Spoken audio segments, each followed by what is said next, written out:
Je trouve désastreuse cette période durant laquelle on devrait être ou tout blanc ou tout noir, où on devrait être ou un arriéré ou un aveuglé du progrès.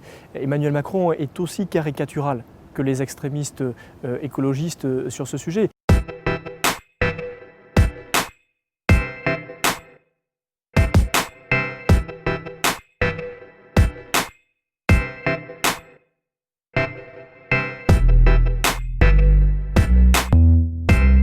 Je ne suis pas opposé à la 5G, je dis simplement que derrière ce débat-là, il y a un autre débat que nous devons avoir la sérénité et le courage de poser, qui est celui de l'évolution des technologies et du progrès. Au fond, quel sens tout cela a pour nos concitoyens?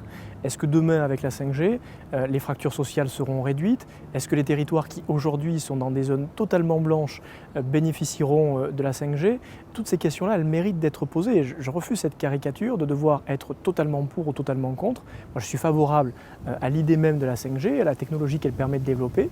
Mais je dis aussi qu'il nous faut d'abord combler le retard que nous avons dans des zones blanches qui sont très nombreuses, dans lesquelles on n'a pas accès ne serait-ce qu'à la 3G, et qu'il faut interroger le sens que tout cela a. Est-ce que nos concitoyens demain seront plus heureux? Est-ce que les fractures sociales et territoriales seront réduites ou pas? Ça mérite et ça nécessite un débat serein.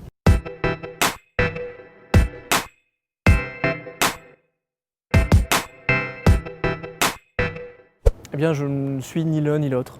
Et je trouve désastreuse cette période durant laquelle on devrait être ou tout blanc ou tout noir, où on devrait être ou un arriéré ou un aveuglé du progrès. Emmanuel Macron est aussi caricatural que les extrémistes écologistes sur ce sujet. Il se place au même niveau de stérilité du débat et de stérilité intellectuelle. La grande force d'une nation comme la France, d'une démocratie comme notre pays, a toujours été de questionner le sens du progrès. Et d'ailleurs, tout ça est révélateur de l'idée qu'Emmanuel Macron se fait de la politique. Au fond, Emmanuel Macron, il ne croit pas que la politique doive changer les choses, qu'elle doive construire l'histoire. Il croit que la politique est là pour accompagner la marche du monde.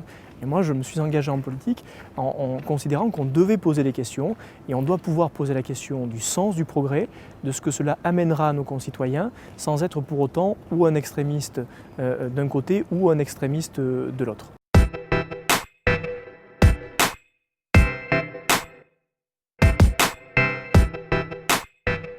D'abord, il faut en retenir l'arrogance. L'arrogance, chez Emmanuel Macron, est devenue plus qu'une méthode politique, c'est devenu une idéologie.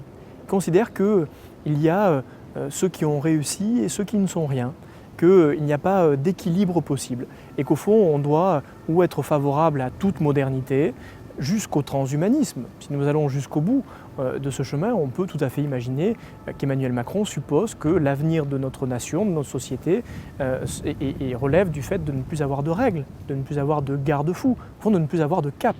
Eh bien, moi, je refuse de rentrer dans cette attitude arrogante qui est propre à Emmanuel Macron, mais qui est aussi révélateur d'une pauvreté intellectuelle, pardon de le dire. Mais Emmanuel Macron ignore totalement ce qu'est le débat politique, ce qu'est le débat intellectuel dans un pays comme le nôtre. Lorsqu'il cite les Lumières pour justifier la course folle et aveugle à toute modernité, il ignore ce qu'est et ce qu'a été la période des Lumières, qui est un moment où notre nation, notre histoire, nos intellectuels, nos concitoyens ont réfléchi à l'idée même du progrès, à la technique souhaitable et possible, à celle qui permettait aux femmes et aux hommes de grandir et de s'épanouir. C'est révélateur d'une arrogance et c'est surtout révélateur d'une pauvreté du débat qui ne mènera un jour qu'à l'arrivée des extrêmes au pouvoir.